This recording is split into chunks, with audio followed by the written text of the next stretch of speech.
I'm joined right now by two extremely brave individuals who have been documenting really what can only be described as an invasion of the United States. I'm talking about Bob Bishop and George Rodriguez. Bob, George, welcome to the show. Bob, welcome back to the show. How are you guys today? Yeah, fine. Thank you, Jason. Thank Thank you you very for much. We're inviting good. us. Yeah.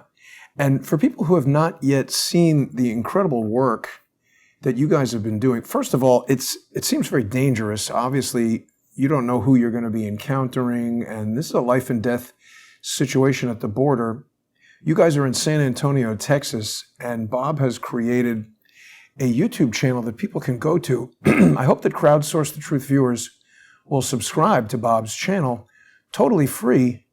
And Bob, you and George have created, I would say, certainly dozens. How many videos have you guys created? What have you learned? I really encourage people to use this YouTube channel as a resource to really educate themselves as to the facts of what is going on at the border. What have you guys learned? Bob? Well, let's back up. Originally, we have a lot of people that like to show the pictures of the crossing in the river, in the Rio Grande. It's pretty dramatic.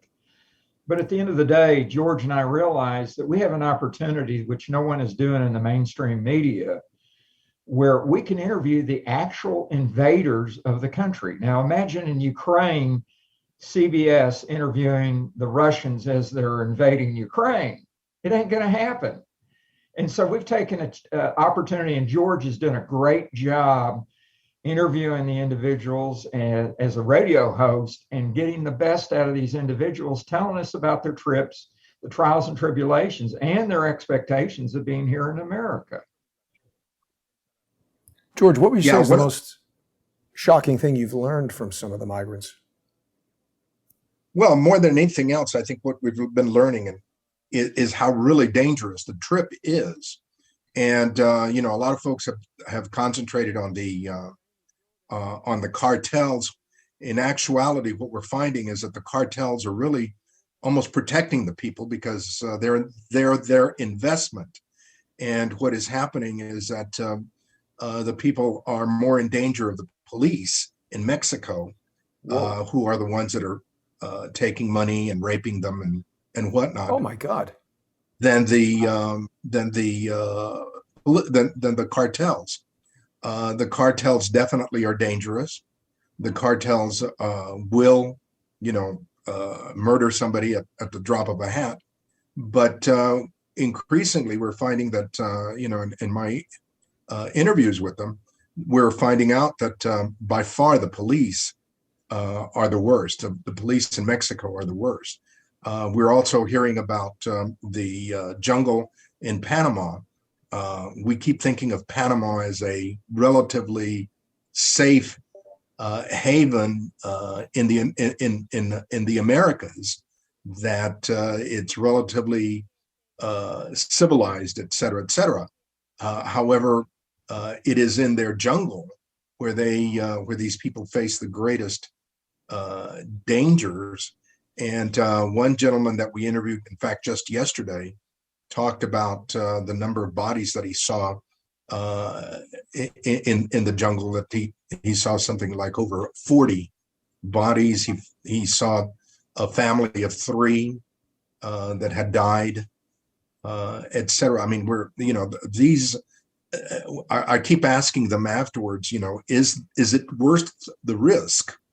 And all of them keep saying, yeah, that it's worth the risk for the economy, for the economic reasons. The headache that we've got is that, these people are being encouraged by the Biden administration because we have an open border. They are coming, and they will tell you they are coming because the border is open. And they are very thankful to the Biden administration for it. But that's the bottom line on that whole situation. And if we did not have an open border, these people would not be coming and endangering themselves. Now, that's not to say that they would not be suffering in their own communities, in their home countries. But let's face it, what's the point of us sending foreign aid to Venezuela or to Colombia or wherever if those people are going to end up here anyway? Let me ask you this, George. Is it the Darien Gap? Is that the jungle that they're talking about? I Yeah, understand that yes. there's some Darien Gap dangerous, is the jungle. impassable. Yeah. They call it La Selva, the jungle. And that's the Darien Gap. That's exactly what we're referring to now. Panama has set up a thoroughfare for people to get through there as quickly as possible, but we don't hear them using it very, very much because, again, there's bandits in that area, and when you're using that thoroughfare, they'll prey on you more so than if you go through the jungle. Wow. And so people say that that's worth it to do it. I was looking at an interview that you guys did with a woman who appeared to be, I don't know, maybe 20 or something like that. And she just had no plan whatsoever for what she was going to do upon arrival in the United States. She seemed to think that she was just going to come here and get a job. But I don't know. I mean, this woman doesn't speak English. We don't know if she's qualified to do any particular kind of job. And she's arriving at a time when our own economy is collapsing and unskilled labor, there's kind of a shortage of jobs, aren't there? That's exactly the problem that we continue to see as these folks, arrive. It used to be 3-4 years ago, even less than that, a year ago, that the majority of people that were coming, because there were some restrictions, were people who were coming to be reunited with their families or claiming to be reunited with their families. Or people that claim that they had a sponsor. At this point, because they have relaxed everything, because they have removed all requirements, everybody's coming in, and we are seeing many more people who have no plans, who have no knowledge as to what they're going to do, where they're going to do it. We interviewed another guy yesterday who, at the last moment, found out he was going to go to Houston, and I said, "Well, do you know anybody in Houston?" Nope. But he's going to Houston, and he's very, very excited. Wow. It is. I mean, we are, I call it the second phase of the border crisis. The first phase being, the multitude of people crossing the river. Now they're coming in, they're going to be coming into your communities. And Bob and I went out there last night because the police officers that are working that area told us, to come at night and see what was going on. We went out there, and the activity is going on left and right. It is going on left and right. We ran into some guys at the store, the grocery store, who we had interviewed prior, and they were on their way out. They were pretty excited. It was the weekend.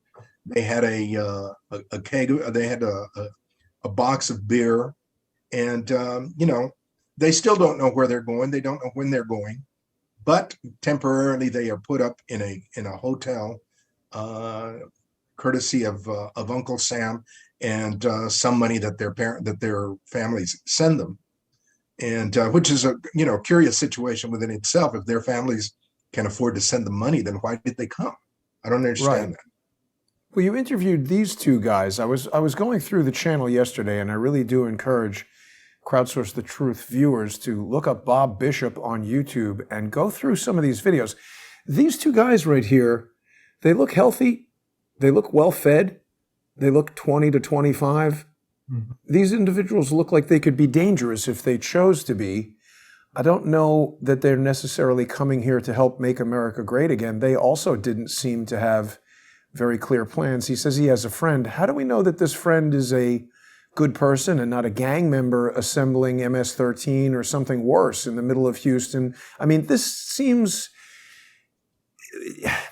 everybody's, on the mainstream news, kind of all this hue and cry on one side of the other or the other, saying, "Oh, these are people, we can't play political games." But I'm thinking about 5 years from now, 10 years from now, what is going to happen in terms of gang violence, crime increase? We've heard that as many as 2 million people have come over the border. In the United States of America right now, out of 330 million people, something like 2.8% are incarcerated. That's criminals who have been caught, been through a trial, and gone to jail.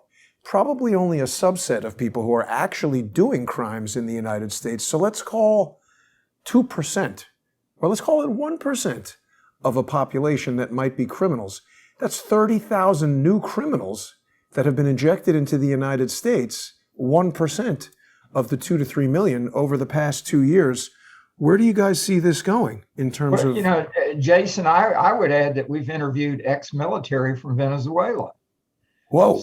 So a lot of these young men, some of them have military training, believe it or not. Well, look at this haircut. That's interesting, Bob. Is this a military haircut?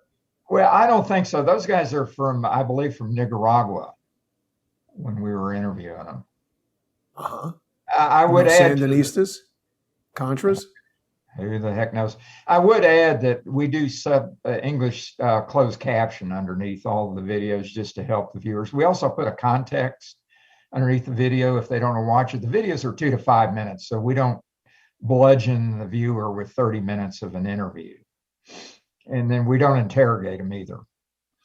Getting back to your polite. question. Yeah, Yes. getting back to your question about whether what these being young folks. I worked in the Reagan administration in immigration, law enforcement coordination with police officers in the early 1980s. Well, throughout the 1980s, and that was in a period when we had the Salvadoran and Central American Nicaraguan Civil War that was going on, and we remember very clearly that there was a trickle of young Salvadorans that was coming across into the United States. They were going to 3 places: Houston, Los Angeles, and suburban DC. And these young men were military trained young men from El Salvador, and they became the core, particularly in Los Angeles. They became the organizing core for MS-13. That's a fact. The folks that are coming across, these young people, I don't know if they have any connections. I haven't seen any tattoos that would seem to indicate that. But sooner or later, some of these guys are going to end up getting desperate for money. And that's when the problems begin. That's what the problems began in the 1980s with the Salvadorans. Getting picked on by the Mexicans in Los Angeles, organizing themselves for self-defense, so to speak. And then they had this military training, and voila, you were on your way to seeing MS-13 organized. I'm not going to say that this is the same thing that's going to happen, but I see all the elements that are there for that to happen. Let me ask you this, George. What does Mara Salvatrucha mean? Mara Salvatrucha is a Salvatrucha is a saving gang. It's slang. It's Spanish slang. Salvatrucha means a saving group or saving. So they're vigilantes, essentially. Yeah, right. Protectors. And that's kind of necessary when the police are so dangerous that they pose a greater threat to these women and families that are crossing. You can see how something like MS-13 gets created. But anytime you get a vigilante group together, I mean, frankly, even in legitimate law enforcement organizations, we're seeing people who do things that are terrible. You guys pointed out that you're already seeing crime happening around these migrant centers, including prostitution. And these are the problems, is that we're bringing desperate people into a desperate situation while we're sending billions of dollars to Eastern Europe for a war that's making things even worse. We're just concentrating desperate people in cities like New York. I mean, there's a huge crime problem here. I don't disagree with the governors in Texas and Florida who are busing migrants out of their cities and towns into jurisdictions that claim to be sanctuary cities. But this seems to me like, I feel like we're past a point of no return. Yeah, but the problem that we have with the mainstream media, Jason, is they use weapons of mass distraction, which is the Ukraine war, all these other things that are on the news media. Yet you see nothing on the national news about the border, not a minute of it, other than what we just saw in Martha Vineyards. And then on the local news, George and I have very seldom seen anything other than it's more of a defense of the mayor's policy of Wow. being a hub for interstate trafficking. Now, you just said something really important, though, Bob, because it does seem like the Martha's Vineyard tactic has put national attention on this. I mean, this is CNN. They haven't spoken about it at all. And, people are saying that, oh, this was a stunt and that they're using people as political pawns. But I think the same thing could be said for Joe Biden's border policy in general. And I don't think this is a stunt. I think it's one of the most strategically brilliant political maneuvers I've ever seen, because I don't think the people of Texas, the people of Arizona, I don't think they voted to allow everybody in. And all these people who say they're for open borders, why didn't they set up a tent city on Barack Obama's front lawn? Why didn't some of these people, I mean, I have a one-bedroom apartment, but certainly I could physically fit people in here. I don't want to do that, but 2 or 3 or 4 people could live in my apartment, and there are multi-bedroom houses in Martha's Vineyard that I'm sure are not being used. What do you guys think is going to happen? Well, Bob, why don't you tell them about my conversation with the CNN reporter that was there yesterday? Yeah, that was real interesting. We had Washington Post, we had CNN, we had Univision, and George tried to engage the CNN reporter, and it was just a total rebuttal, just ignoring George totally. Unfortunately, we didn't catch it on camera, but we had also Univision. George did an interview with them. They asked both of us if there was false promises to lure Venezuelan migrants from San Antonio to get on a plane to go to Martha's Vineyard. We told them absolutely no, there's no evidence. Then they went around interviewing the migrants and got no other evidence. It was like a sniper, Jason. They were trying to find justification for their narrative. That's what, right. And this is what's so enraging to me about the media, is that rather than reporting the facts and letting the truth fall where it may, they were trying to justify the outrage by the Democrats as to what was going on. It is so much the fake news that we need to expose it as much as we can. These reporters have no shame. The networks certainly have no shame. And George, isn't it beyond fake news? It's almost like bizarro world news, because in truth, the false promises are coming from Joe Biden. Joe Biden is saying, hey, come to America and we'll accommodate you. There's economic opportunity. And then they get here, and the people who espouse those views kick them out in 24 hours. How is it any different what they did in Martha's Vineyard, or even Lori Lightfoot said that it was unchristian to send these people out, and then she sent them out? Yeah. Well,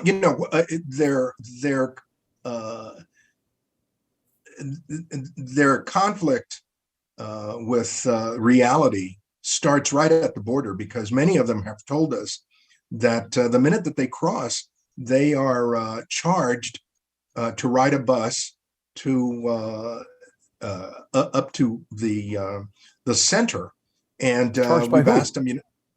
Yeah, that's what we've been trying to figure out who. There was a TV crew from. Pardon? Is the U.S. government charging them to put them on a bus? That's a good question. That's a good question, because and how do they have money? They were referred. Yeah, some of them have barely enough money to buy lunch. They were referred to a bus by Border Patrol agents, or not by agents, but by agents that are working with the Border Patrol. They're nonprofit organizations, and for the life of us, we're trying to figure out who the heck is doing this. Yeah, I would add, Jason, when we look at a lot of these buses, we started filming them. A lot of them are 50 years old. So they've got these mothballed buses without air conditioning, like an old school bus or an old metro bus. Man. And then they bring them in and they're packed. Somebody's making money off of it. We just don't know who. Other than that, Mrs. Lincoln, it's a very good play. Yeah. And what do the people of Texas feel about Governor Abbott's moves? I know there was some controversy with some of the stuff that he was doing with COVID-19, but this seems like something that a lot of people whose towns are being overrun might support. Definitely. I mean, I get out I get out to the counties and speak with the mayors and sheriffs a lot. I do a lot of interviews with them for my radio show. The sentiment along the border, the sentiment within, those places where the impact is being felt right now. They're all the fury is there. The people are very, very upset with Biden and very, very supportive of Abbott. I keep hearing from the mainstream media in Austin, in liberal Austin, and in Dallas, how Beto O'Rourke is doing so well in the governor's race against Abbott.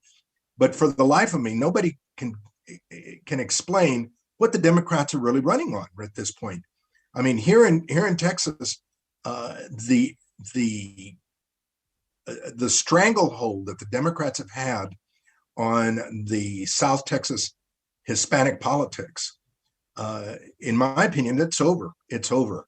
And it's because the people like AOC, like Elizabeth Warren, they don't seem to understand that historically Mexicans from Mexico have competed for resources and jobs with Americans of Mexican descent. My grandparents were always very, very upset that people from the North would always be so sympathetic towards illegal aliens, not knowing how much damage they did to the economy and to the politics of South Texas. And my father even went so far as to organize a union, a printers union, in the 1940s, late 40s, because there were so many Mexicans that would come across to work cheap and then go back to Mexico and live. They would cross the border into Laredo, but live in Nuevo Laredo. Now what we've got is this tsunami of illegal aliens trespassing through South Texas, destroying fences, leaving litter, harming livestock, endangering people, carrying who knows what diseases, filling up the hospitals, and the Democrats are welcoming them. The Democrats will say nothing. But not in their own jurisdictions. And we see what the hypocrisy is when they're actually faced with that. Speaking of hypocrisy, yes. It seems like AOC is mounting a campaign to defend the rights of hot women more than migrants. I mean, she's on the cover of GQ looking like a fashion model. Yeah.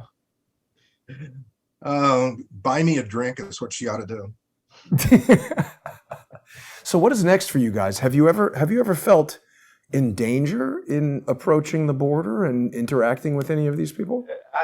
I've never felt in danger. In fact, I've been down to Eagle Pass on the river twice.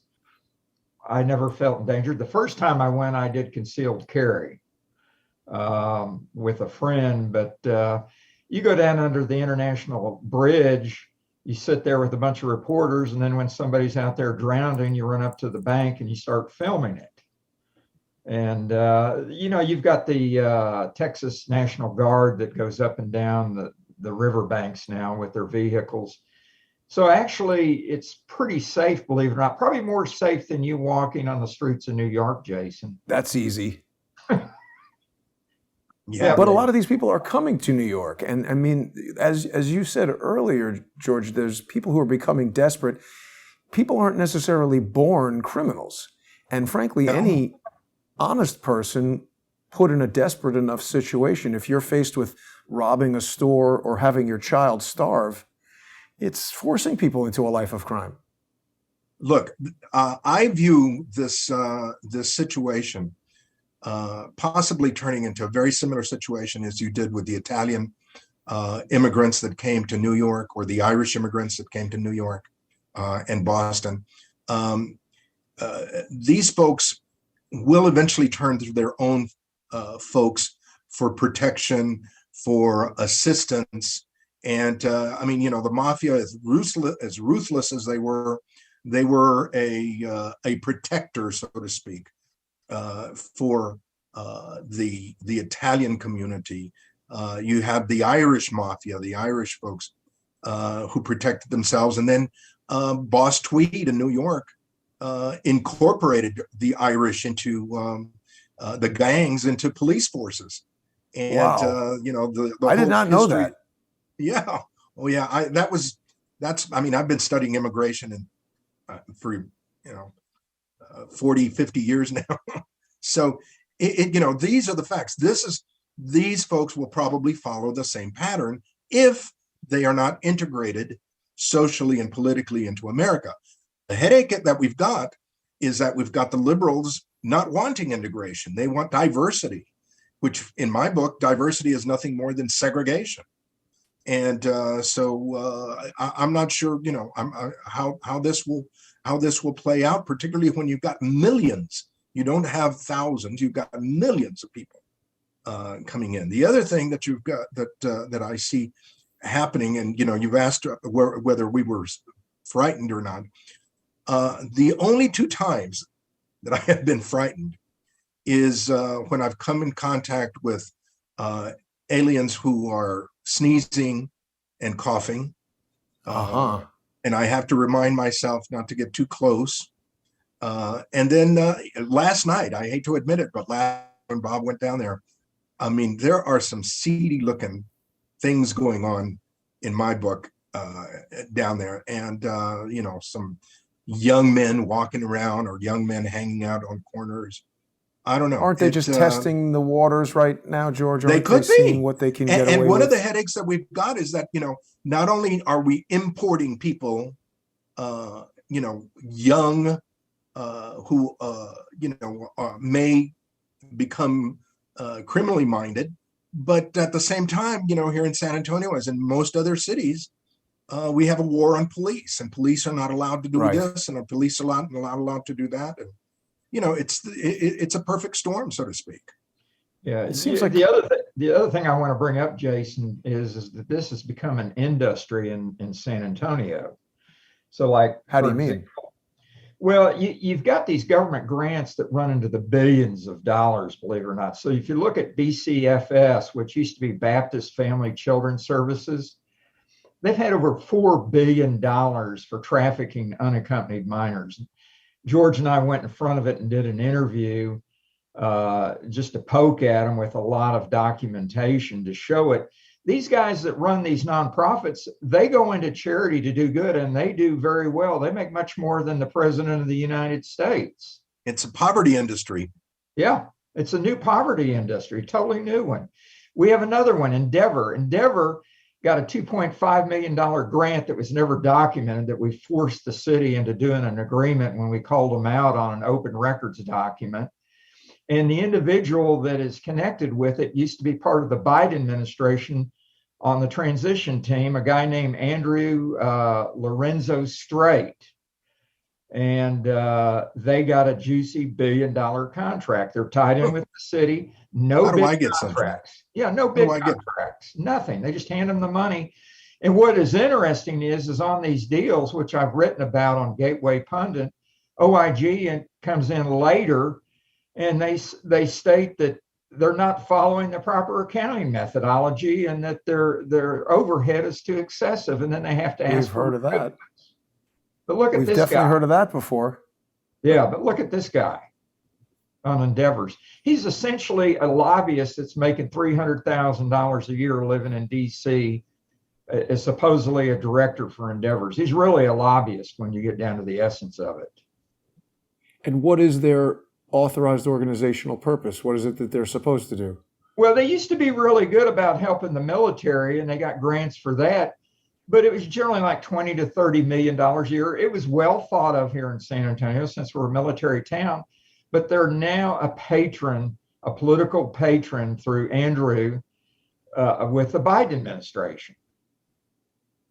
And this is what they do, right? The people who seek to do these things, they find something that has integrity, that people trust, and they infiltrate it so that they continue to get the funding from the Salvation Army and these energy companies and everybody that wants to feel like they're doing the right thing. If they've heard of this charity before, much easier to co-opt an existing thing than create something new.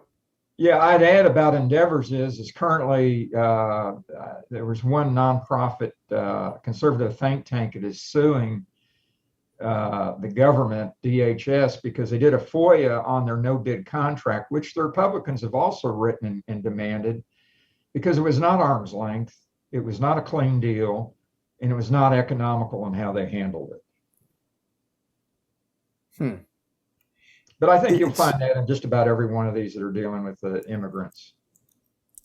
Well, and it's interesting that they're abiding by the exact same formula as the Clinton Foundation. And I don't know, have you guys been over to their office at 6363 Days of Allah Road? Yes. Very Yes. impressive. What's going? It's a beautiful Impressive, building. I mean, you know, you would look at it and you don't think of it as an organization that's dealing with the poor. I'm sorry. You look at it and it's a corporate office. And you look at the vehicles, they had vehicles $600,000. It looked like a corporate environment. And you go, my God, these people are making some serious money for those kind of vehicles. Yeah, if you look it up on Google Maps, you can see the building. Well, before we do that, I'm more interested in looking them up here on ProPublica. $2 million. Where's the 990? Here we go. But the problem is that's before they dip their beak into the trough. Right. This was nominal amounts that were given as grants. And again, it is a poverty industry. They have, I mean, just like Eisenhower warned folks about the military-industrial complex, we now have a poverty industrial complex, and this complex does nothing to encourage the American dream of self-reliance. Everything that is preached and encouraged is dependency on the government. And well, actually, you know, whether it's for healthcare or education or whatever, the government is their answer. Yeah, if you really think about it, Jason, it's an alter ego of the government.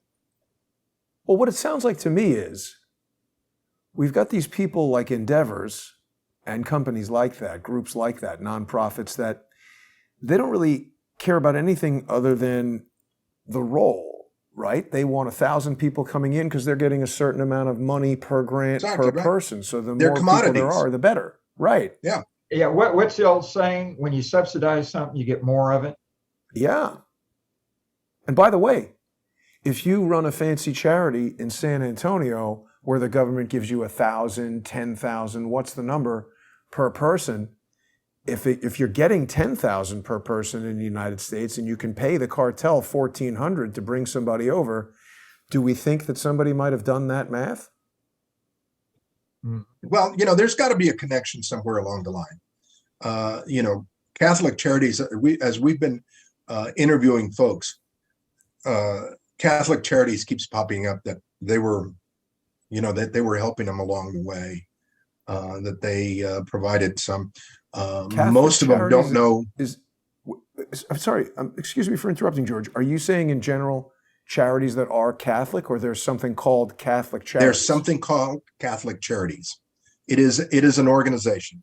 It is the Catholic Church's charity organization. And they, along with the UN, are the ones that are constantly being named as helping people along the way to get to the border.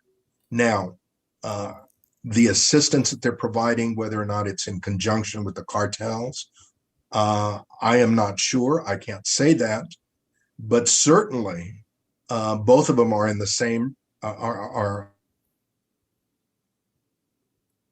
Whoop, George, Bob, you still there? We got a freeze here on Zoom. Are you guys still with us?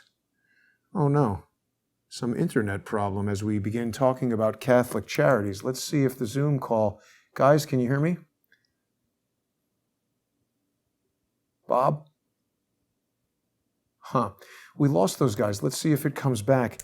This Catholic Charities, it's super interesting. Oh man, we just lost it. Let me bring those guys back on Zoom. But see, this this came up very recently. Huh. What? Zoom just totally crapped out. Never happened like that before. Let me see if we can get these guys back here. Start the meeting up again. Catholic Charities, for people who are watching regularly. Are you guys still there? Yeah, we haven't been Okay. hearing you. Yeah, sorry, that you cut out. So we've got the Zoom call reestablished. I'm super interested in what you were telling me about Catholic Charities, George, because just the other day, we did a story about Black Lives Matter, Oklahoma City.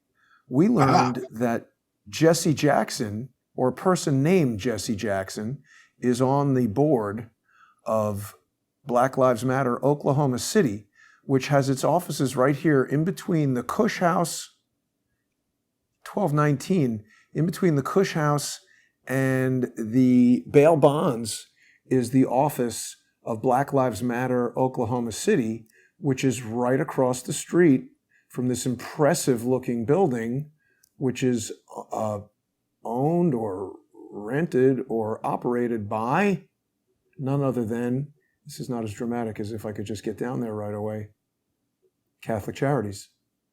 Yeah. Mm. Let me This add is something Oklahoma about City.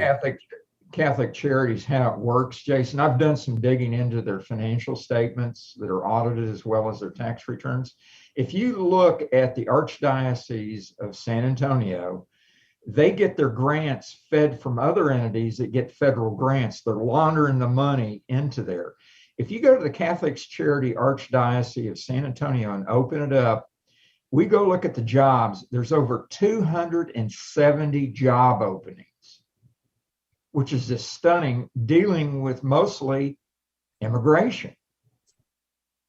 That takes a lot of money to fill those jobs. And there's a lot of money being siphoned through these other nonprofits into the Catholic Charities Archdiocese of San Antonio.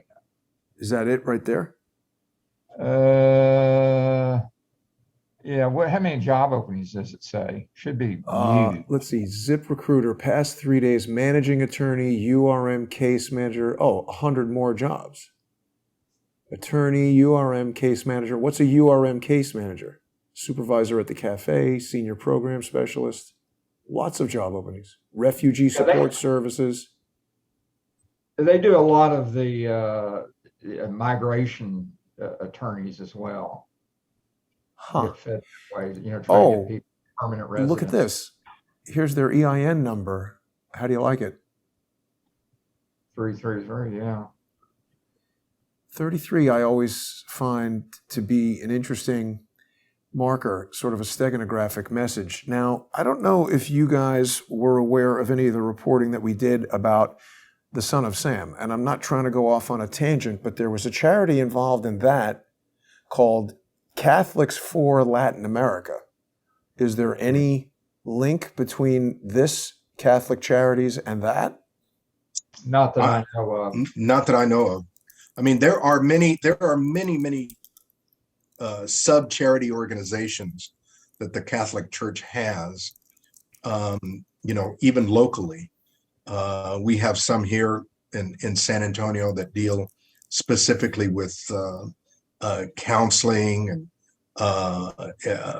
various types of counseling, as well as raising food for Christmas, raising toys, that kind of stuff. So it could be, it could be. But the bottom line to it is that the main organization of the Catholic Church, the main charity organization of the Catholic Church, gets money from the federal government to turn around and help illegal aliens come into our country and then to stay in our country, which to me, a charity doesn't take money from my pockets forcibly through taxes. Right. And then secondly, what part of the word illegal don't they understand when it comes to immigration? Yeah. And that's one of the little branches right there in Galveston. One of the things I've noticed about Catholic Charities, they run it like the NAACP or whatever, or just crazy. You know, they got all these different branches off of it. Well, they run it like the Clinton Foundation, it looks like. Yeah, We don't know where they're located, how many branches they have, who's putting money in, where the money goes. I also want to make sure that people who are watching right now who are Catholic, I want them to understand we're not casting any aspersions whatsoever on the Catholic Church. My presumption would be that the Catholic Church is a well-meaning organization and that someone would come and, again, co-opt their credibility to do this in the name of a well-meaning Catholic charity, because it's one of the best ways to deceive people. Well, if you went down into that 990 down into the officer's salary, I think you'll find some nice big six-figure salaries in it, Jason. Let's do that. Probably have to download it. Yep. Coming right up, Bob. Here we go. And just scroll down. So where do we want to go to? Yeah, keep going. It'll be a little grid with their name. They say see below. Here's Guards on Demand. They're playing. MA Floor Designs Limited got 128 grand. Moe's Technique got 111 grand.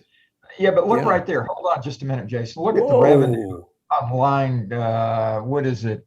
1F? 15 million. 16 million. Government grants 24.8 million. Grants. Yeah, see that's huge. Huge. Yes, it is.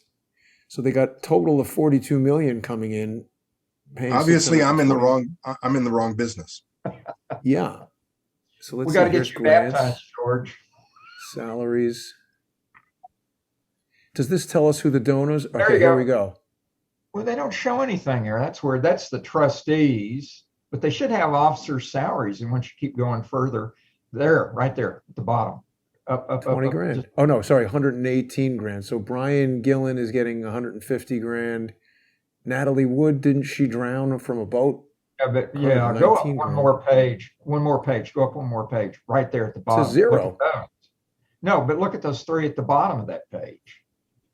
Right. Oh yeah. Nyla Woods. Wait a minute. That's the same last name. Are we supposed to have family members working in a charity? Isn't it a problem?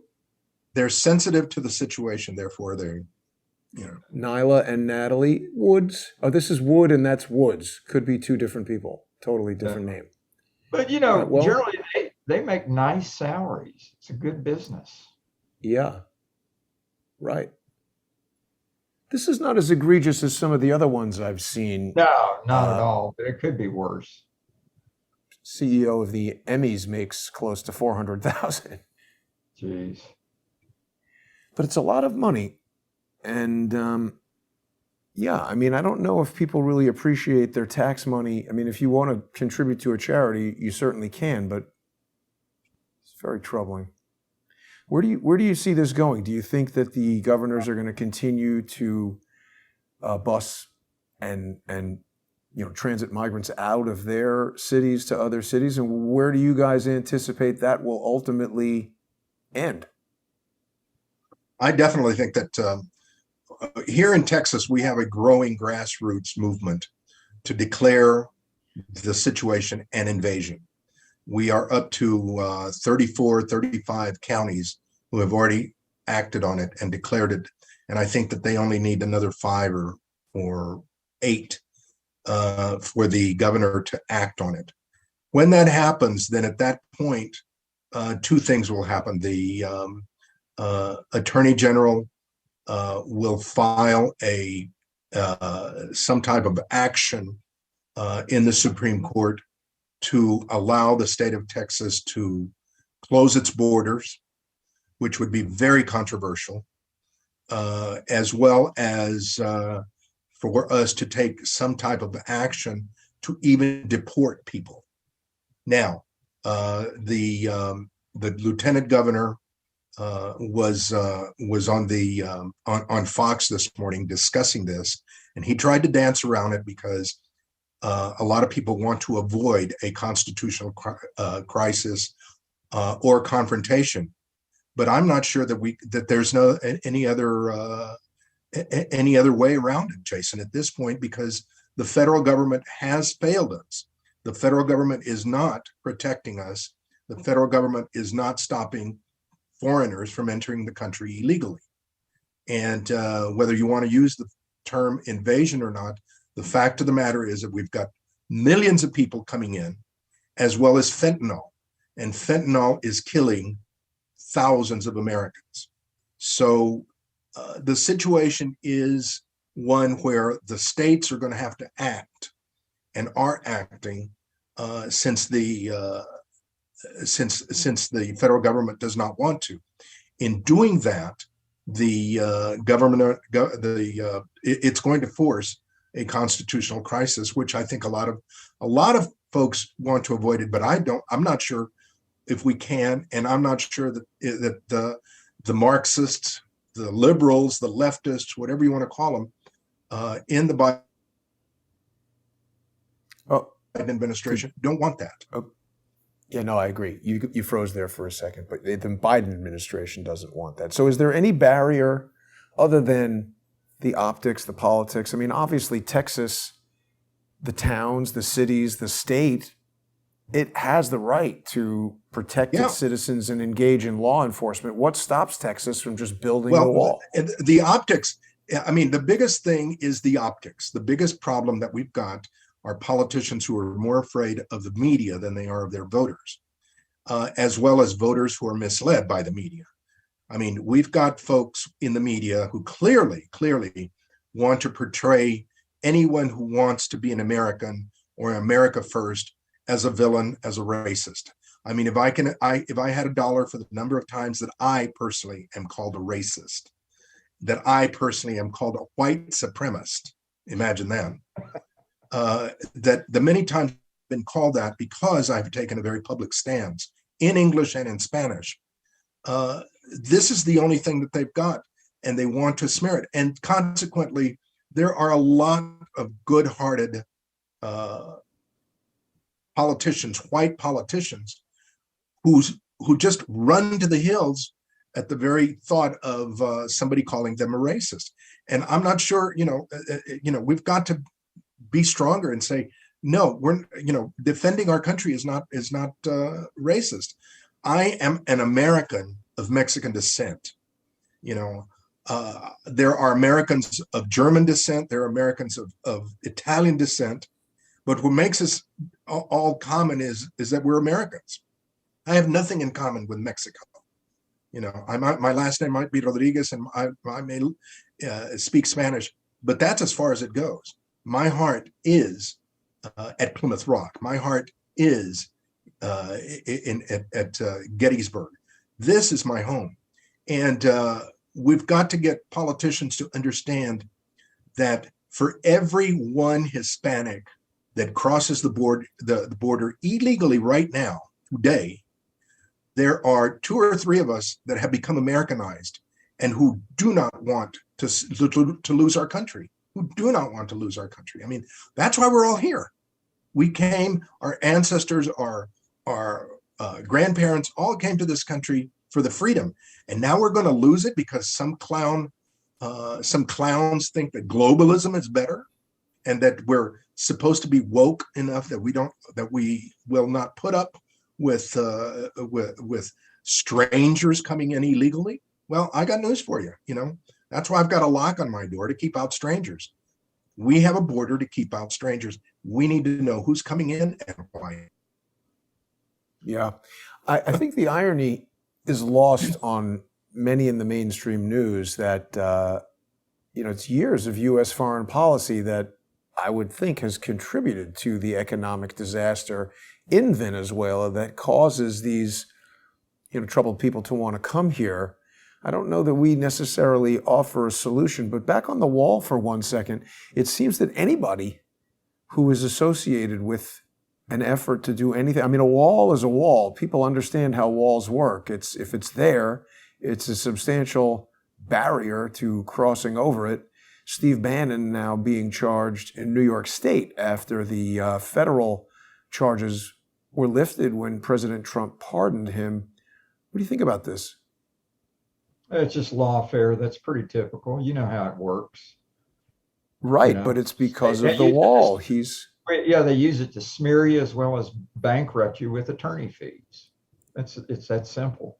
But it seems like they're doing anything and everything they can to make sure that a surge, I mean, if an army of 2 million came to the border and infiltrated the country, surely we would send the US Army to defend immediately. But now that it's been going on for so long and people are insidiously embedded into areas of society and life, it seems like one of the most dangerous situations that's ever been allowed to evolve, doesn't it?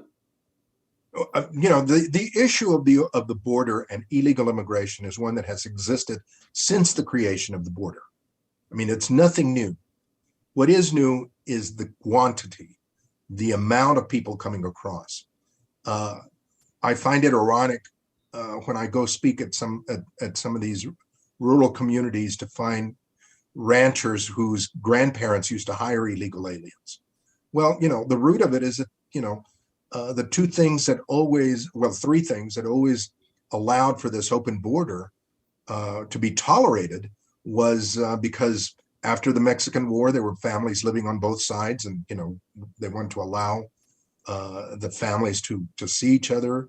There has always been trade between the two countries that was encouraged. And then, of course, there's always been the issue of the economics, the people that wanted to come across to work cheaply. Between those three things, we have tolerated an open border, but this is different. I mean, this is completely out of control. This is not Mexicans coming across to work and then going home. This is people from Zaire, from Zimbabwe, from Haiti. This is people from Bangladesh, everybody, and they are coming, and they're not going to leave. They're not going to leave. Because they know if they can get to Mexico, they can make it across to the United States, and they're going to be given all kinds of things. And certainly if you want to create mayhem, I mean, we haven't even really touched on, as you're saying, people coming from far-flung countries, perhaps with vendettas. I mean, the United States has spent the last 20 years destroying Iraq, Afghanistan, Syria. Aren't there millions of revenge plots cooking in young people's heads around the world? I'll come to America. We have seen it already. We have seen it, Jason. We've seen it already. We saw recently, about 3 months ago, some Iraqi arrested up in Ohio who was plotting to kill George W. Bush over the Iraqi war. We have seen it already. We're seeing symptoms of it. We are in for a real problem sometime soon, and the whole problem, the whole fault, when it happens, has got to be laid at the feet of these liberal woke Democrats. Yeah, one of the things I think we need to address, Jason, is the American Recovery Act, ARP, or whatever they call it, the acronym. One of the things that's very interesting is these cities are engorged with that money and have not spent it. So we have $350 million in San Antonio. The county has $150 million, $500 million that can be used for social initiatives. Social engineering. Yeah, absolutely. So when you think about it, Jason, that is a kitty they can use to house these illegal aliens and give them stipends to be here. And I'm convinced that's where we're headed with it, Jason. Wow. We haven't funded a lot of this out of the Treasury yet. Let me focus you guys for 1 second. Just look at this illustration with the American Rescue Plan. Young students muzzled with masks. They can't touch each other. They're advertising this, restriction on social interaction. That's the rescue plan. This looks like the American capture plan. Yeah, exactly. Yeah, and I think Sharia law. Yeah, I think this is one of the bullets they're going to be firing here in the next year. They're going to change the initiatives they have, and they're going to. And unfortunately, as the midterm elections move along, you are going to see more desperation by the Democrats, by liberals, by leftists to scare people as well as to push through all sorts of crazy plans and legislation. I don't disagree. We're almost out of time, gentlemen. I want to make sure that people watching today know that they can stay in touch with you guys and follow the work that you're doing by subscribing to the Bob Bishop YouTube channel. Let's see if we can help get the guys to 1,000 subscribers and really get the word out. I certainly hope people will tap on that subscribe button. You can also listen to George on 9:30 a.m. You can go to George Rodriguez elconservador.net or to George Rodriguez El Conservador on the web, as well as I have my own YouTube channel as well. Yeah. And I have some. What is that? George Rodriguez El Conservador. There we go. So here That's is it right there. elconservador.net. I like that. And people can follow all the videos and posts. It's a great way to stay in touch with the guys. Any closing words before we wrap up today, gentlemen?